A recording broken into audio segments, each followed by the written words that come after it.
kaya ayaw umamin. Kim at Paulo, pinoprotektahan at iniingatan ang kanilang relasyon.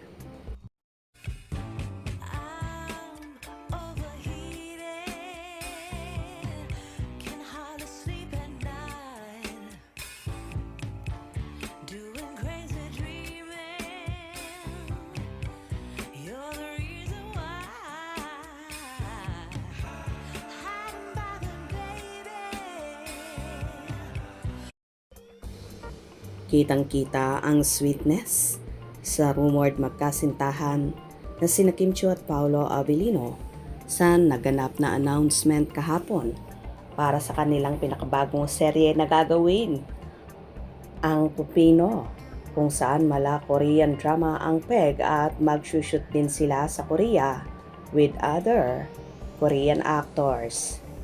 Mas pinili na ni Paolo Avellino at Kim Chiu na panatilihing pribado ang kanilang relasyon ayon sa mga usap-usapan sa showbiz. Sa halip na lantaran itong ibahagi sa publiko, mas nais umano ng dalawa na ilayo ang kanilang personal na buhay sa matinding atensyon ng media at fans. Ayon sa mga malalapit sa kanila, mas naging maingat sina Paolo at Kim sa paglalabas ng mga detalye tungkol sa kanilang ugnayan. Pinipili raw nilang ituon ang pansin sa kanilang mga proyekto at trabaho kaysa pag-usapan ng estado ng kanilang relasyon. Hindi na rin lingid sa kaalaman ng marami na pareho silang nasubok sa nakaraang pagdating sa love life. Kaya naman tila mas pinipili nilang protektahan kung anuman ang meron sila ngayon. Para sa kanila, mas mahalaga ang katahimikan at respeto sa isa't isa kaysa pagiging bukas sa publiko. Dahil dito, samot-saring reaksyon naman ang naging tugon dito ng mga netizen. Yes, true naman. Hindi umaamin pero hindi itinatago ang relasyon nila. Actions speak louder than voice.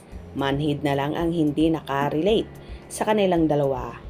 Yung sinasakripisyo ni Kim ang showtime para sumunod kay Pao sa Paris at para malibang habang nag-aantay kay Josawa ay nag-enroll ng short course sa baking. Hindi pa ba sapat yun para ipaintindi nila na mag-Josawa na sila? Knowing na kung baking lang, madami naman dito sa Pinas pwedeng pag-aralan at ang per day ni Kimi sa showtime ay nagre-range between 300 or more at isinasakripisyo niya yon para kay Pao dahil ayaw ng long distance relationship.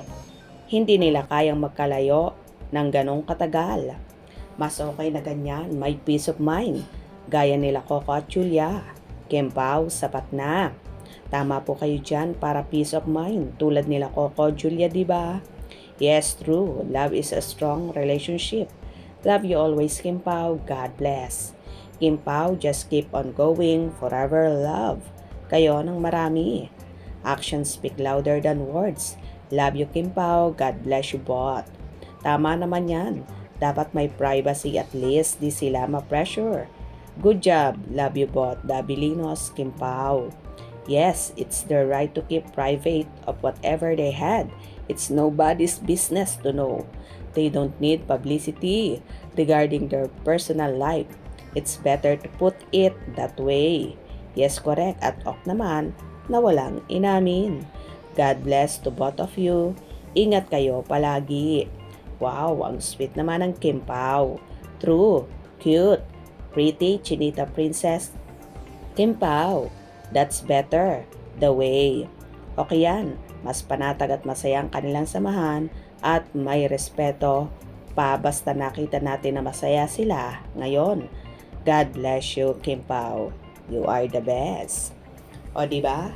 Halos isa naman ang sinasabi ng mga Kim Pao supporters na tama lang na wag nang umamin ang Kim Pao. Ang importante nakikita nilang sobrang happy sila at very contented at marespeto sa isa't isa. Kayo, gusto nyo ba yon? Hope you enjoyed. Please subscribe for more info.